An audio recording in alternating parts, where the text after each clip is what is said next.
الحمد لله رب العالمين والصلاة والسلام على خاتم الأنبياء أشرف المرسلين وعلى آله وأصحابه أجمعين أما بعد فأخرج إمام مسلم في صحيحه عن تميم الداري رضي الله عنه أن النبي عليه الصلاة والسلام قال الدين النصيحة. فقال تميم الداري قلنا يعني الصحابة رضي عنهم لمن يا رسول الله صلى الله عليه وسلم؟ فقال لله ولكتابه ولرسوله وأئمة المسلمين وعامتهم. Rasulullah sallallahu alayhi wasallam in this beautiful hadith reported by Imam Muslim in his Sahih and many other Imam and ulama from the scholars of Islam, the scholars of Hadith reported this hadith. The reason I mentioned Sahih Muslim is so that you know it's authentic. We don't need to discuss the chain of it and so on. On the authority of Tamim Al-Dari radiyallahu anhu, Sahabi, he says Rasulullah sallallahu alayhi wasallam, he told us ad-dinu Naseehah. The religion is Naseehah. Many of us take the word Naseehah in the way we use it in linguistics today. Instead of understanding it in the context of the hadith, we take it the way we would use it. Like we say, give the brother Naseehah. What do we mean? Advise him. But Lisan al-Arab, the famous dictionary and more lexicon almost discusses Naseehah. فقال خلاص يعني الشيء خالص مخلص. When you have something that is pure and sincere, when you want good, when you want a sincere advice, we call it Naseehah. Not when you're just trying to refute somebody or you're trying to make a rad or you're trying to, no. The religion is that sincerity. Now, when we make a statement today, most people, they just take it in one ear, out the other. That's how we are. We hear a beautiful lecture, but we kind of daydream through it. And whatever we don't understand, we're too shy to ask. And what we do ask is more to flex what we know. You get people have a question. What's your question? I read in Tabari that this is the meaning and this. Where's the question? You just wanted to give your own lecture. But the Sahaba radiyallahu anhum, they were not like this. They were very different. When they heard something, they wanted to implement it. They wanted to truly understand it. They weren't shy to say, what does that mean? They didn't feel the necessity to explain over Rasulullah sallallahu alaihi wasallam. Like they didn't come and say, Yani Naseehah means, and then you're like, this is the way we are today. Either we don't want to ask, or we want to flex our own knowledge. A'udhu billah. And then we wonder why we don't take the fa'idah, why we don't take benefit from the knowledge.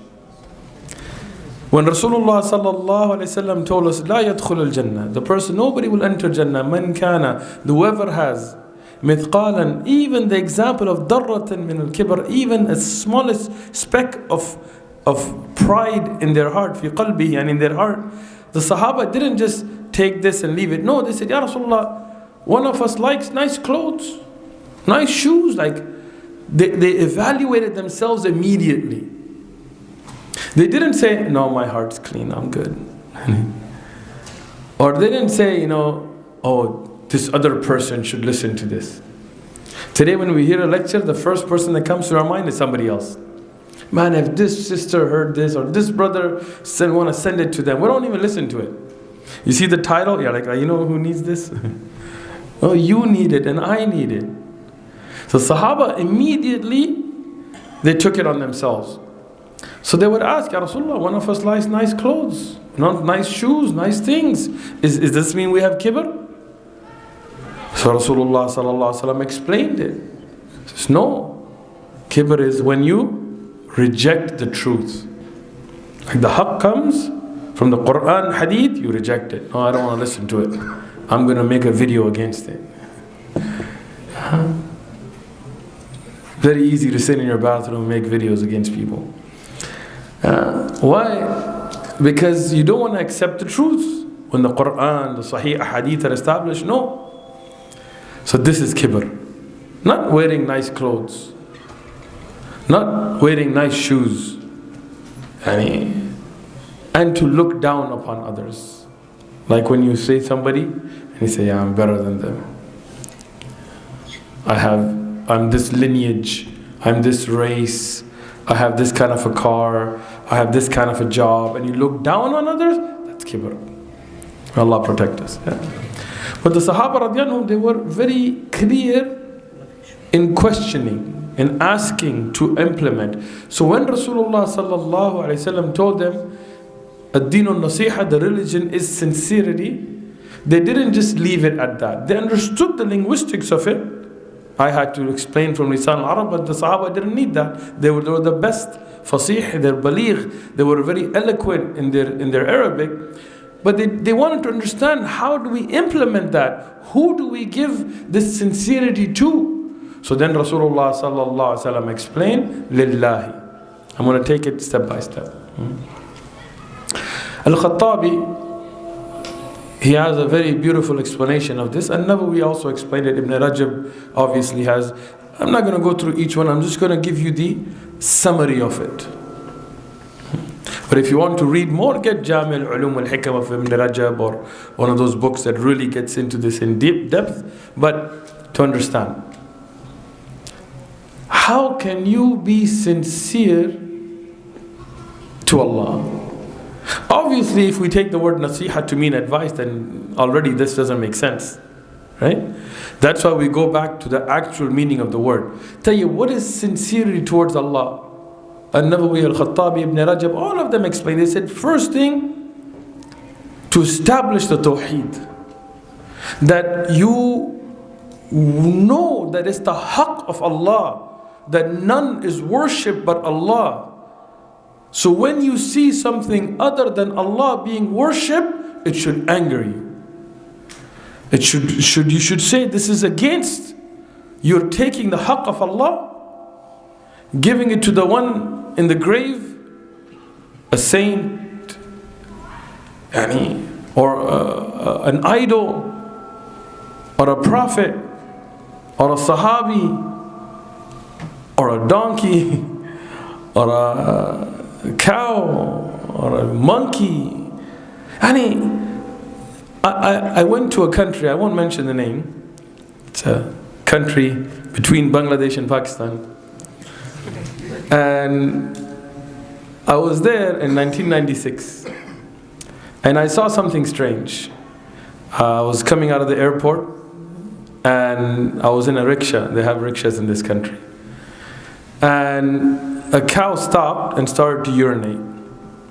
And a Hindu man, ran to the cow right away and started to splash that urine on themselves. I was like, A'udhu Billah, what is this? I was shocked. I was 18, I was young. I was shocked. I had never seen anything like it. I got upset. What is this? And the rickshaw driver, who was Muslim, told me, shh, don't say anything. Why? He says, no, you'll cause a riot, don't say anything. What do you mean? Look at this is disgusting, this is insane. And then a cow stopped in the street, and all traffic stopped. Now I had somewhere to go. I had to meet people, things to do. I don't have time to waste. So I'm telling them, what's going on? Why is the traffic? Is there an accident? He said, no. You see that cow? It stopped. Well, kick it. Move it nicely. I don't know. Say please. Hey, we got place. He says, no, you can't say anything. It will sit there as long as it wants to sit. Whenever it gets up, traffic will pick up. Man, I was worse than LA. No offense to the brothers from LA. Yeah. So this was something shocking to me. So I was talking to the rickshaw driver, who was Muslim. I told him, when you guys see this, doesn't it upset you? Don't you feel like how could there be human beings worshipping a cow that could make really nice burgers and steaks and ribs and all that, right? You have human beings worshipping rats. You have human beings worshipping monkeys. You have don't you have ghira towards this? And he was like, no, this is theirs, this was not ours, doesn't matter, we're all the same and it's okay. And I said, this is the problem amongst living amongst kuffar and letting that affect you. This is the problem that gets to be, and this is, I'm giving as a warning sign for us in America, or in Canada and America and Mexico and North America, is we are getting affected by the same thing. We are getting to a point where interfaith doesn't mean sharing the message of Islam or giving da'wah. Interfaith has become to mean now that you sit on a panel and some mushrik lesbian priestess sits next to you and you say, you're good. Yeah. Nice rainbow. I'm going to get kicked out of Canada. And then you sit next, turn to the other rabbi there and you're like, hey, we got kosher donuts. Great. And then you say, well, we're all going to the same place. No. Well, maybe you, inshallah, not us. Inshallah, we're going to Jannah, and the Jannah is a place for the muttaqeen and the people of Tawheed and the people of Qur'an and Sunnah, and the only deen in Allah is Islam. But when we lose that ghira, when we lose that ikhlas, then we lose that naseehah for Allah, that when we see shirk, when we see people worshipping other than Allah, and it doesn't upset us, then we've forgotten this part of the hadith. We have to say no. If somebody is making dua to other than Allah, if somebody, today, if somebody says, Ya Ali, give me a child. Ya Ali, you are the one that solves all the hardships. Ya Ali, help me in this hardship. Ya Ali, protect me. Ya Ali, even when they're getting up, Ya Ali, Ya Hussein, when they're asking for anything, right? Today people tell us, this is a Muslim. Why are you dividing the ummah? This is a mu'min. This is this, this is that. And we tell them, no, akhi. If that was a Muslim, then why is a Christian not Muslim? When a Christian believes in God, but what do they say about God? They say, well, you pray to Jesus. Pray in Jesus' name. Tell you, when they say that, they're like, well, that's not a Muslim. Okay, why not? Because they worship other than Allah. Okay. So when you make dua to Ali, how are you Muslim? Radiallahu anhu. Rasulullah sallallahu alayhi wa sallam قال الدعاء والعبادة. Rasulullah sallallahu alayhi wa sallam told us in Sahih hadith that when you supplicate, that is worship. So when you make dua to Ali radiallahu anhu, you're worshipping him. When you make dua, and then the trick comes, no, we're not praying to him. Well, it pretty much sounds like it. When you say, Ya Ali, give me a nusra, pretty much sounds like you're supplicating to him, So if you take that to be Islam, then the Christian that worships the Prophet of Allah, Isa ibn Maryam was a Prophet of Allah, then why is he not Muslim? If Ali radiallahu anhu, we love Ali radiallahu anhu, he's a Sahabi, Amir al-Mu'mineen, from the 10 giving glad tidings of Jannah, we love him. But we don't worship him. As we love Isa ibn Maryam, but we don't worship him. Alayhi salatu wassalam. We love Rasulullah sallallahu alayhi wasallam, but we don't worship him either. We worship none but Allah. And we tolerate the worship of none but Allah. And we're satisfied with the worship of none but Allah. And we believe that this is the hukm, the sharia of Allah is the best of Allahs. And the best of all ways. And whatever Allah ordained is the best. And it's the only one that has the haqq to be implemented. We cannot sacrifice our principles and our aqeedah and our base. Today, people want to use my name and go on these one-on-one like back and forth. I'm not going to waste my time with all that. Why? Because I have better things to do with my time. But I will be explicit about my own aqeedah. I'm very clear. I don't believe in things like wahdatul wujud. Because when you go into that, then you start to bring together the makhluk and the khaliq. When you say there is only one existence and everything is intermixed and everything is from that and in it, and you go into this Allah na'udhu billah being in everything, then this is only the step that we find with Ibn al-Arabi and other people who believed in that went to say that if you worship a tree, there's nothing wrong with it because it's a part of Allah. Na'udhu billah. Allah is Ta'ala. Subhanahu wa Ta'ala. If Allah subhanahu wa ta'ala did not tolerate the worship of even the Anbiya, He did not tolerate the worship of the Salihin, He did not tolerate the worship of idols or malaika or any of this, then how can we tolerate such things? No, our aqidah has to be clear and we have to take this stance. And this is a part of Naseehah lillah. There's a lot more to it, but for the sake of time, I'll stop there. وَلِكِتَابِهِ, and to the book of Allah, to the Qur'an. Subhanallah, how do you give advice to Qur'an? No, it's a sincerity for the Qur'an. It is a love for the Qur'an, for the recitation and the understanding and the tafsir. But more than that, the implementation of the Qur'an. We talked about in the khutbah about the Hudal lil-Muttaqeen. It is a guidance. The Qur'an is a guidance.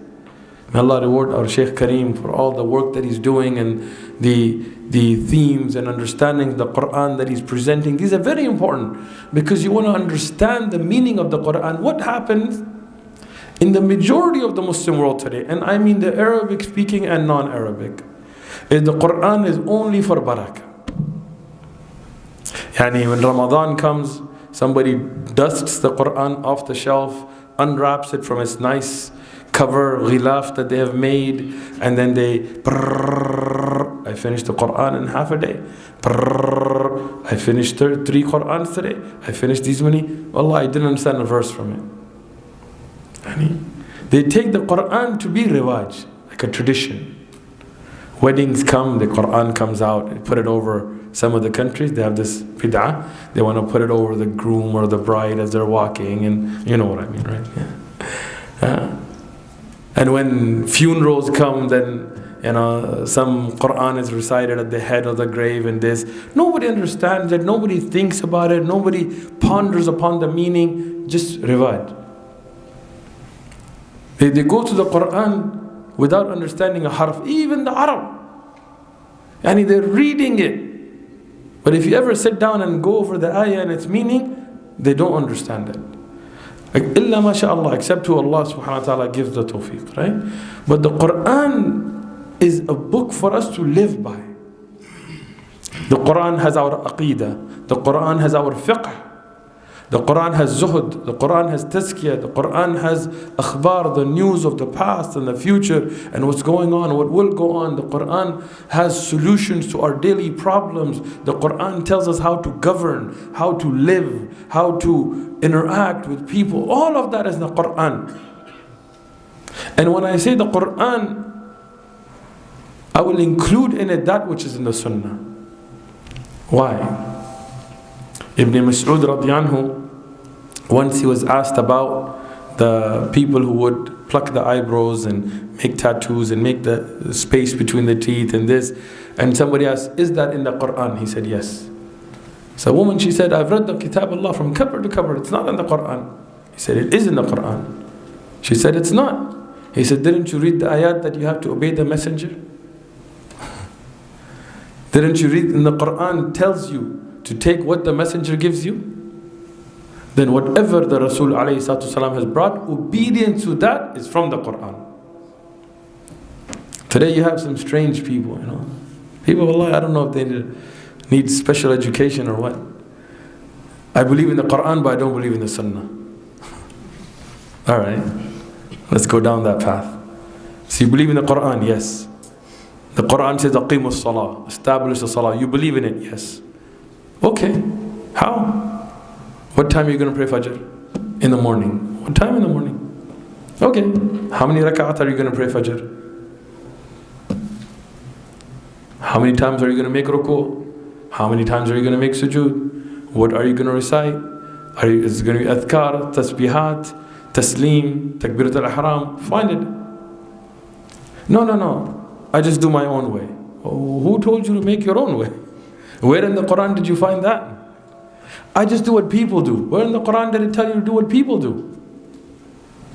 No, this is nifaq, this is hypocrisy. If you believe in the Qur'an, you must believe in the Sunnah. That which is established authentically. So the sincerity to the Qur'an is we implement the laws of the Qur'an. We believe in the Sharia, the hudud, the ahkam of the Qur'an to be the best. Today our du'at, they compromise. They water it down. When it comes to aqeedah, they don't want to be clear with their aqeedah. Why? They want to get support from here and support from there, and dollars from here and pounds from there, and likes from here and views from there. No. Clear. Sifat of Allah, the Asma al-Husna, the everything that has to do with our aqeedah, clear. Stand on it. Be firm on it. Don't worry about what people will say. When it comes to hudud, somebody talks about, when you're at the park, somebody talks, you believe in that Islam, that be chopping off hands? Yeah, I do. And I think it's better than what you believe in. Let's discuss it. Imagine somebody breaks into your house and robs you and ties up your wife and rapes your daughter and all that. What are you going to do? I'll kill that guy. Well, what happened? Earlier you were getting upset about chopping hands. Now you want to kill somebody because it's your family? In the West, we have a system that's broken. We have prisons that are flooded. We have a system that everybody, Democrats, Republicans, Green Party, Libertarian, everybody, the legal system's broken. Too many people in jail. It's not benefiting anything. There's no rehabilitation. It doesn't fix it. I'm telling you, we got solutions. You tell somebody, look, you're not starving, you're not underage, you don't have any mental issues, you don't have any necessity, and you're not stealing something small, it's more than 1/4 of a gold dinar and thing, you're just stealing because you want to cause corruption and this and that, chop off a hand. In public. Let me see somebody rob you again. Wallahi, you're going to be walking around with wads of cash and people will be like, I don't even see it. Why? Because Allah knows better. It's prevention, not cure. So part of our belief and our sincerity to the Qur'an, we believe in the ahkam of the Qur'an. We believe in what Allah has, and we want to establish it on earth. And then sincerity to His Messenger alayhi salatu wassalam, to Rasulullah sallallahu alaihi wasallam, li rasulihi. Very, very important today. Because today we have taken the love of others above Rasulullah sallallahu alaihi wasallam. Na'udhu billah. Today we see somebody mention a sahih hadith, sanadan mutawatiran, through numerous chains. Ilm al-yaqini, no doubt to it. Established. And somebody will come back to it and say, well, in my culture, we don't do it. Well, forget your culture. Who cares about your culture? My Shaykh said, my Imam said, my this, my dad, my uncle, my roommate, whatever. My madhab, my this, my that. No. When something is established from Al-Mustafa alayhi salatu salam, khalas. That is deen. That is the religion. That you will not taste the sweetness of Iman until you become like that. Like the hadith I mentioned in the khutbah today. This is where you have to take love Rasulullah sallallahu alayhi wasallam more than your own parents, more than your children, more than your spouse, more than your country, more than any shaykh, any imam, any muhaddith, any alim, anybody. Nobody's love can be taken above Rasulullah sallallahu alaihi wasallam. Everybody makes mistakes. I am more than others. Myself, of course. I'll start with myself. Filled with mistakes. Don't take my mistakes over the sunnah. But past that, great Imam and ulama make mistakes. Great Huffaz and Qur'an will be leading in the haram and they'll make a mistake. They're humans. Great shuyukh will give fatwa and make mistakes and make ruju', they will take back their fatwa. The great scholars like a Shafi'i, pillar of knowledge. Muhammad Al-Dari says Shafi'i like one of the greatest ulama to ever walk the planet. He has a madhab qadim and jadid. And he had the old madhab before he left Baghdad, and then he had the new. He changed how many of his views? Why? New evidences, he changed his views. Imam Ahmad ibn Hanbal, his student, how many different views do we have from him? He would say, Ruya an Ahmad hakada, wa hakada, wa hakada. He changed his views. Imam Malik, many of his views, you see them changed. Imam Abu Hanifa, great scholar, faqih, but changed so many of his views. Sometimes he would have debates with his own students like Abu Yusuf and Muhammad al-Shaybani, and after months of discussion, he would come, and this is his humbleness, he would come and say, they were right, I was wrong. They presented the evidence, I take it. But then what happened after these beautiful ulama, from the early generations, we had ta'assub, where this partisanship came. And I'm from this group, and I'm from this madrasa and this place, and then I just have to justify everything from here, no matter right or wrong. And that's wrong, because our Naseehah to Rasulullah sallallahu alaihi wasallam is that we give precedence to the sunnah over everything else. And to the leaders of the Muslims. And this is very important. The leaders of the Muslim Ummah from the time of the Salaf till our time have made mistakes. Other than the Sahaba. We don't criticize the Sahaba, they're adilun, all of the Sahaba. After that time, in the early generations, I'm talking about still from the best generations, from the Tabi'un and Taba Tabi'un, there were mistakes that they made. We look at Tariq of Abbasiyya and Amawiyya, and you look at different decisions that they made, and Marwan, Abdul Malik bin Marwan, and their things that they made mistakes. But what was the mode of operation, what was the MO of the Salaf to deal with them is through Naseehah, wanting good for them.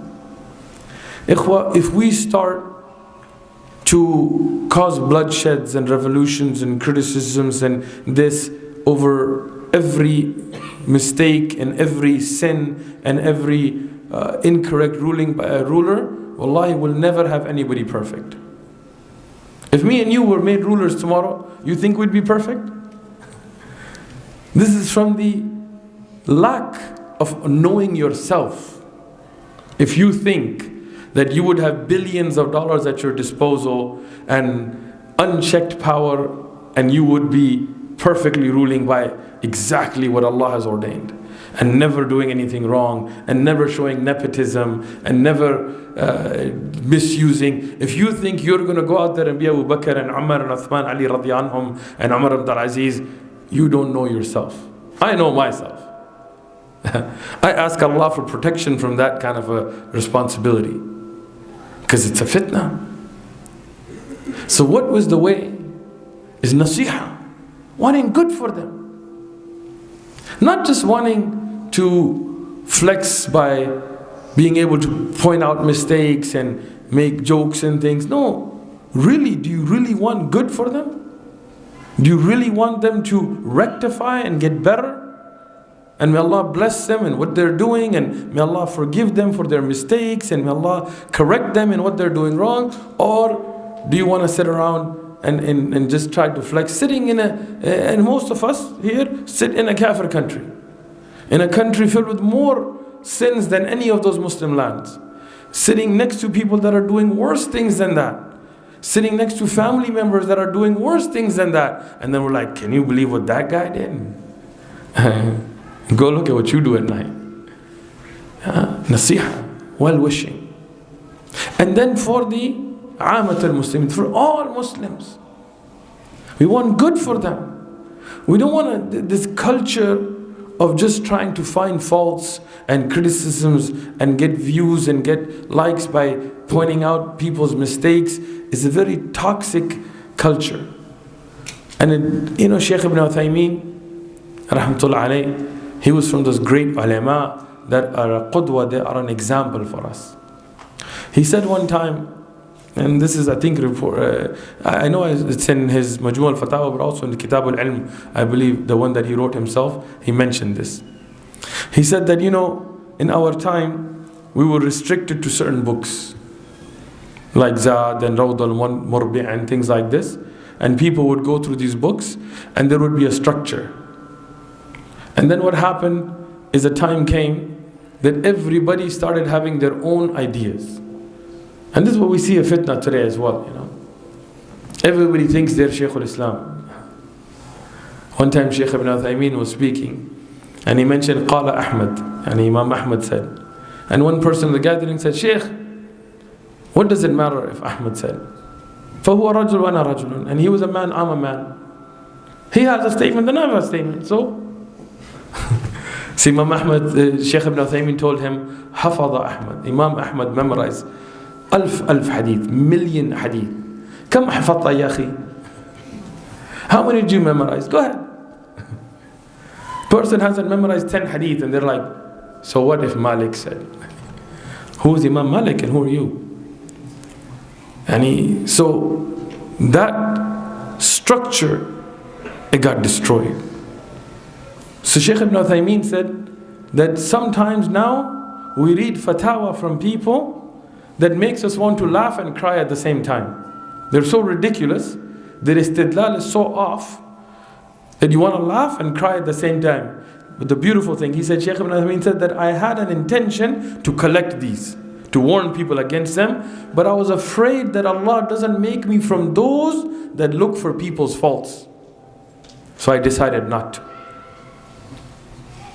Shaykh ibn Uthaymeen, he said, I was going to collect these misguided fatwa to warn people, but I was afraid that I don't become from those that look for people's faults. So I gave it up. Those were ulama. Allah have mercy upon them. They had that love for the Muslim ummah.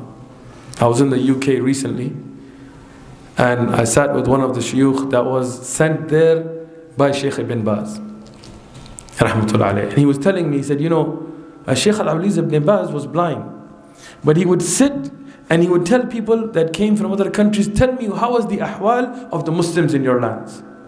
And when they would tell him, he would cry. And then he would do everything in his power to help them. Whether it was to have letters written for them, or du'at sent to them, or money sent to them, or books sent to them, or whatever he could do. So this particular shaykh was telling me, he said, I was shaykh with Shaykh ibn Baz. I sat with him and he sent me to Africa first.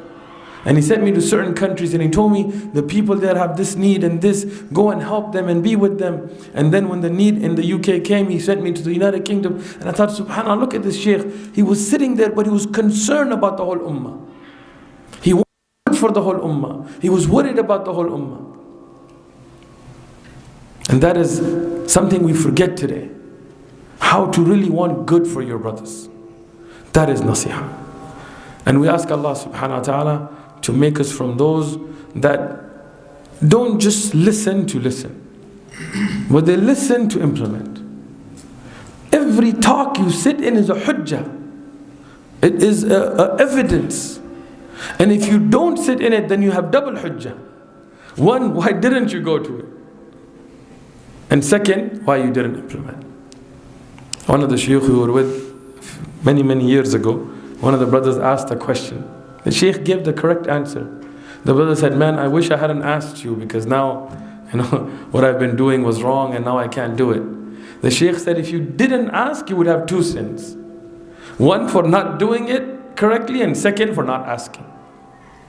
So yes, you need to seek knowledge. These types of conferences, these types of, we often hear from people that we're in this area and we don't have ulama and we don't have du'at and we can't go here and khalas, Allah brought them to you.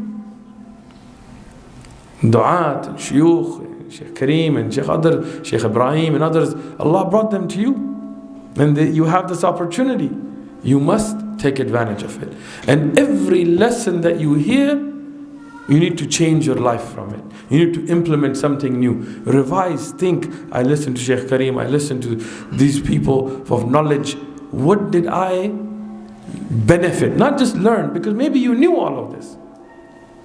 But there is something in your life that you are not implementing correctly and you know better than others. And take this opportunity to change that. And I say the same for myself. Every talk I give or I sit in, I hope from myself that I'm bettering myself. If not, I'm wasting my own time. Everybody else will have their reward, but I'm wasting my time. So I ask Allah subhanahu wa ta'ala to begin this conference. Today was the first day on taqwa, on obedience to the Qur'an and Sunnah, and on the way of the Sahaba and the Salaf al-Ummah. Alhamdulillah, we see even earlier in the Jummah we were seeing packed out the door. We see all these brothers even going through a snowstorm and all the things. But Alhamdulillah, you're here. May Allah accept it from you, and may Allah bless you and increase you and give you istiqamah. This is the time that you need to make your niyyah that I'm going to be here throughout the conference, and I'm going to call my friends and I'm going to tell them, who cares if there's a snowstorm? And people go through snowstorm to listen to stupid music and watch hockey games and things like that. But we are here to learn the deen of Allah. And if you think this storm's hard for you, I'm from San Diego. Imagine me. But alhamdulillah, we ask Allah to accept it, and the more the sacrifice, the more the reward. Wa jazakumullahu khairan.